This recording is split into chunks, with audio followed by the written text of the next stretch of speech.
Në festivalin Nova Tradicia, i cili mbledh këngë folklorike nga shumë vende të botës që nga viti 1996 marrin pjesë edhe këngëtarët kërçovar.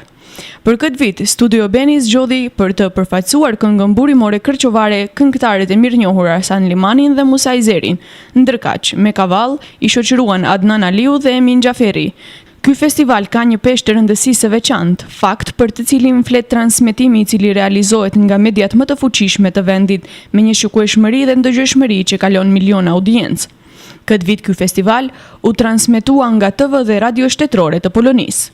Këngët burimore kërçovare që u mirëpritën nga të pranishmit ishin 7 bylbylat kraj jeshil, Udhës Shullanit, Luta Fukaraja dhe Hana për medal. Pas një ore performanci, gjithë publiku u ngrit në këmbë dhe i përcollën me një duar trokitje të ngrohtë artistët kërçovar. Festivali i radhës, ku do të prezantojë këngën e Kërçovës nëpërmjet Studio Benit, do të jetë festivali me karakter kombëtar që do të mbahet në shtator në Tunizi.